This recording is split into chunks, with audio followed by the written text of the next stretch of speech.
Breakdown क्यों नहीं हुआ उसको जरा देख लेते हैं। तो पांचवा पॉइंट बड़ा ध्यान से समझना, बहुत इंपॉर्टेंट पॉइंट है कि भाई यहीं पे सारा खेल है कि भाई स्ट्रिंग एफिशिएंसी को हमें सुधार क्यों करना चाहिए, यानी कि इसका सबसे गंदा चेहरा कौन सा है पुअर स्ट्रिंग एफिशिएंसी का, उसको समझते हैं। तो मान के चलते हैं वी वोल्टेज अप्लाई करा, अब वी वोल्टेज ये जो शंट कैपेसिटेंस था इसकी वजह से अनइक्वल डिस्ट्रीब्यूशन हुआ क्योंकि चार्जिंग करंट फ्लो करने लगी ना, इसकी वजह से क्या हुआ I3 जो होगा यानी कि जो चार्जिंग करंट सेल्फ कैपेसिटेंस नीचे वाले कैपेसिटर के लिए चल रही होगी वो ज्यादा हो जाएगी कंपेयर टू द ऊपर वाले की, यानी कि I1 के मुकाबले I3 बहुत ज्यादा करंट होगी, ठीक है ना। ऐसे केस में क्या होगा, वोल्टेज ड्रॉप जो होगा वो V3 वो ऑब्वियस सी बात है बहुत ज्यादा होगा कंपेयर टू द V1 ना। जितनी पुअर स्ट्रिंग एफिशिएंसी उतना ज्यादा डिफरेंस होगा V1 और V3 के बीच में, समझ में आ रही बात है, क्लियर हो गया।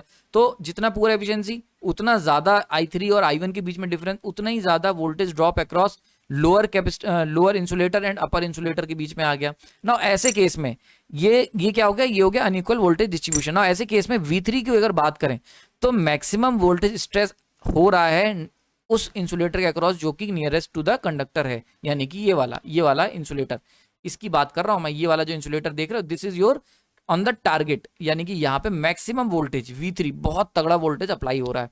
अब ऐसे केस में क्या होगा, ऐसे केस में बहुत ज्यादा चांसेस हैं कि जो नीचे वाला वोल्टेज अगर ये बहुत ज्यादा अनइक्वल डिस्ट्रीब्यूशन हुआ जैसा पुराना केस था, तो भाई इंसुलेटर खरीद के लाए थे हम 45 किलो वोल्ट तक के वोल्टेज को बियर करने के लिए, लेकिन यहाँ पे जो अनइक्वल वोल्टेज डिस्ट्रीब्यूशन की वजह से, देखो अगर हम देखें इवनली डिस्ट्रीब्यूट अगर करते, स्ट्रिंग एफिशिएंसी 100% होती तो ये 35 के अप्रॉक्स तीनों के अक्रॉस हो जाता, हमारा काम मस्त सा चलता, कोई इंसुलेटर में कोई दिक्कत नहीं आती। लेकिन इसके लिए स्ट्रिंग एफिशिएंसी का 100% होना जरूरी था, पर यहाँ पे स्ट्रिंग एफिशिएंसी मान के चलते हैं 70% है, बहुत ही पुअर है।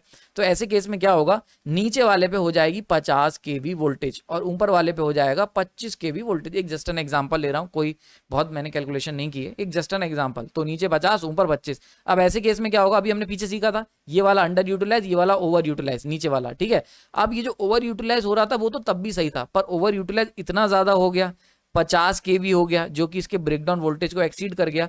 तो ऐसे केस में क्या होगा, ये जो नीचे वाला इंसुलेटर देख रहे हो इसके पंचर के चांसेस हो जाएंगे और ये पंचर हो जाएगा इस तरीके से, ये ब्लास्ट हो जाएगा। ब्लास्ट मतलब इन द सेंस पंचर हो जाएगा। पंचर का मतलब मैंने ऑलरेडी पुराने लेक्चर में बताया हुआ, यहाँ पे फिर बता देता हूँ कि इंसुलेटर अपनी इंसुलेशन खो देगा, वो कंडक्टर की तरह बिहेव करने लगेगा।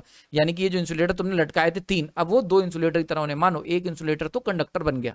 अब क्या होगा, यहाँ पे एक और चीज होती है, अब एक इंसुलेटर जैसे ही पंचर हो गया ये वाला, तो ये एक कंडक्टर बन गया ना। कंडक्टर के अक्रॉस तो वोल्टेज ड्रॉप 0 होता है, तो ऐसे केस में V3 तो गायब हो गया पिक्चर से।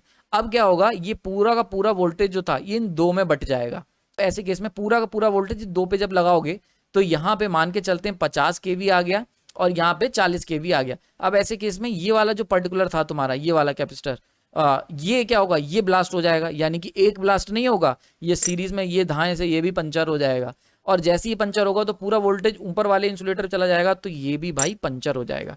तो बिल्कुल सीरीज में पंचर हो जाएंगे। ऐसा नहीं है कि नीचे वाला पंचर हो गया बचे हुए चल रहा है, नहीं, जैसे ही नीचे वाला ओवर स्ट्रेच होकर पंचर होगा सारा का सारा वोल्टेज एक्सीड कर जाएगा सभी इंसुलेटर में, और दाएं दाएं दाएं दाएं करके सारे इंसुलेटर पंचर होते चले जाएंगे। तो सारे जैसे ही पंचर हो जाएंगे तो ऐसे में क्या होगा, ये सारे ये जो कंडक्टर था ये टावर के साथ ग्राउंड में टच हो जाएगा, और ऐसे में सारा करंट स्पार्किंग की तरह इसमें से होते हुए अर्थ के अंदर चला जाएगा। समझ में आ रही बात है।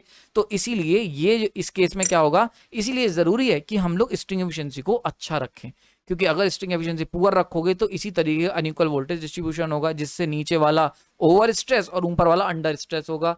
एक भी पंचर हुआ तो कहानी खत्म हो जाएगी। समझ में आ रहा है। तो इसीलिए ये बहुत जरूरी है कि हम स्ट्रिंग एफिशिएंसी को इंप्रूव रखें, बढ़िया